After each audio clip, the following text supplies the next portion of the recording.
the current state of small businesses. And I know you've shared that there's been deep research in this space.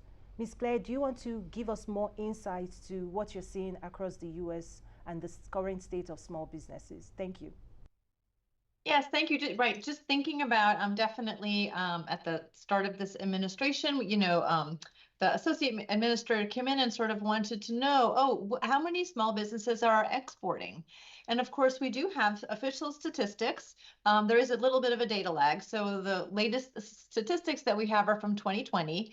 And the Department of Commerce, sort of gets all that data from goods that are being exported. And so there are about 264,000 small businesses in the United States that are exporting goods. So that's really about 1% of US small businesses. That's a big number. It's a good number. But again, we know $3 trillion, right, in kind of like the export market. So we did some more research that isn't only based on goods trading data, because we also know a lot more businesses are going online with e-commerce. A lot more people are selling services now. There's a lot of sectors now, like healthcare, where you can actually do medical training, not only in the United States, but you can do it in other countries, right? And so we did some research. We also knew that the Department of Commerce number doesn't really track very small transactions, so under $2,500. That could be a lot of small businesses. We delved into that research and looked at some surveys that were actually done both by Visa and Google. And if you look at those surveys, we actually saw that there are about 1.3 million small businesses that are currently exporting. Now, again, they may not be 100% exporters, but they may have a good or a service that they're both selling in the United States, and they're also doing some of that selling overseas, some of that accidental exporting that Gail was talking about. So 1.3 million small businesses currently exporting. And then we even went further and we looked at what are the sectors that could potentially be exported, right? So like I talked about, healthcare training, a lot of education, a lot of these things can now actually, you can do it in America, you can also do it in other countries.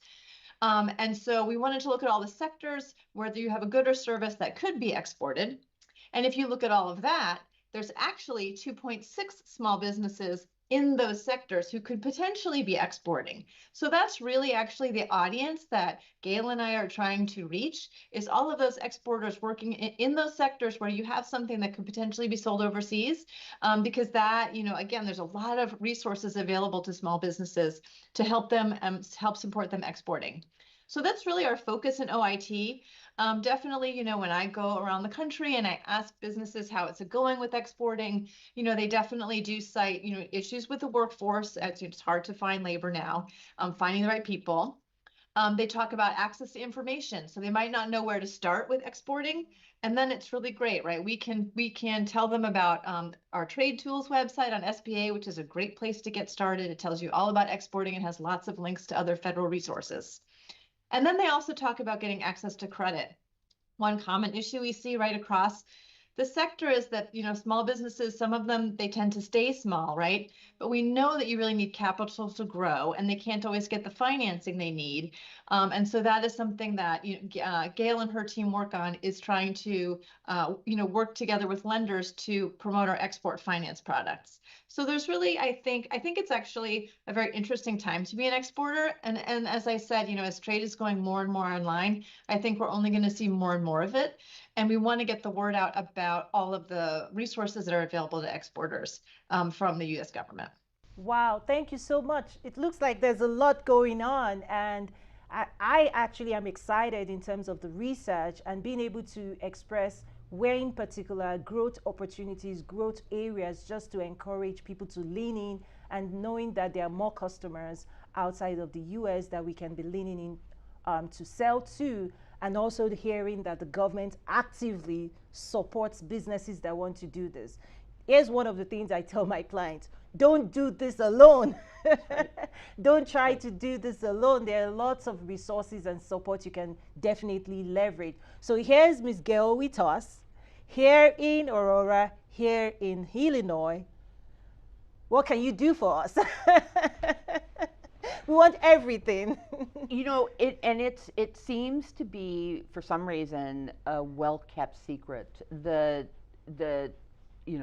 the free resources that are available for exporters, small businesses, even non-exporting companies, right? There is a vast amount of resources that you can use, offices, people with very, very long history, and it doesn't matter if you're, you know, in Chicago, or if you're in Illinois, Aurora, or if you're in Peoria. Right down the road, there's the Small Business Development Center. There's also within that same office is a Women's Business Development Center. So